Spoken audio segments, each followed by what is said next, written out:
Welcome back to America Decides. A New York man has learned his fate, his judicial fate, not his existential fate, for making more than 12,000 harassing and threatening phone calls to congressional offices. His name is Uday Salim Lilly, and he's of Queens. And he was sentenced this afternoon to 13 months behind bars. Among the many threats, prosecutors say he told one congressional staffer that he was going to kill them. Back in May, Lilly pleaded guilty to a federal charge of making interstate threats. For more, let's bring in our Scott MacFarlane, who joins us, as you can see, just outside the Justice Department. Scott, why does this case attract our attention, and put it in the context of this larger conversation about threats against lawmakers? Yeah, Major, this was a profound, prolific case. According to the court documents, Lilly made about 12,000 harassing, menacing, sometimes threatening calls to congressional staff and congressional members, reaching more than 50 different congressional offices across the country. That is just a high volume of calls, a large number of threats. It stands out. But in the broader context, it takes some outsized importance, Major, because it's happening at a time of political toxicity, of political violent threats, and it's happening as the number of threat investigation jumps by orders of magnitude, involving members of Congress and other elected officials. And it's happening as we get closer and closer to a divisive election.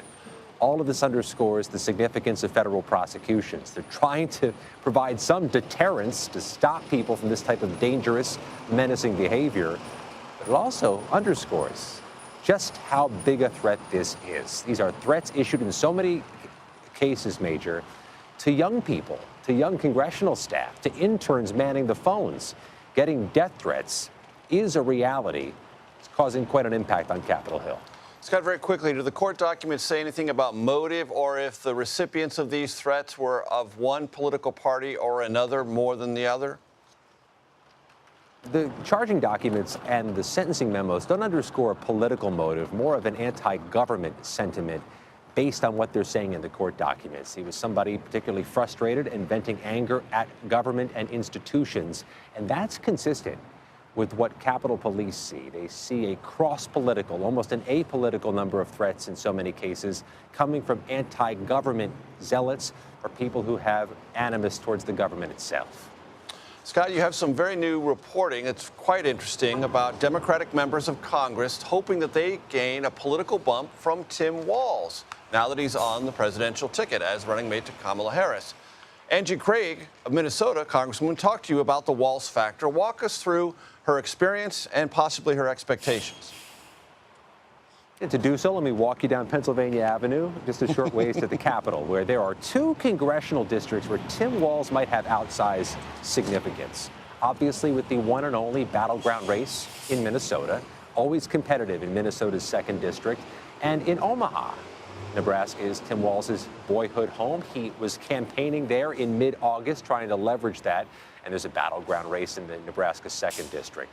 Angie Craig perennially has close races, fighting for her 4th term in a battleground area south of Minneapolis. She texted Tim Walz 9 days before he was named to the ticket saying, "I never lose when you're atop the ticket, Tim. This would be a good thing."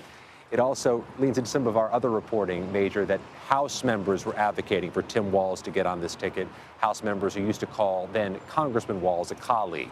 In Nebraska, Don Bacon is the Republican fighting to keep his seat. Always a tough race there. He told me he was more concerned about Josh Shapiro because he believed Shapiro had a more moderate set of positions that would resonate more with his constituents, more so than the native ties of Tim Walz. But Tony Vargas, the Democrat seeking to oust Bacon, said Tim Walz is going to give momentum towards his efforts to oust the Republican. All this comes into play, Major, because, of course, any 2 or 3 races can swing so much in the U.S. House, where Republicans have such a narrow margin they're trying to protect in November.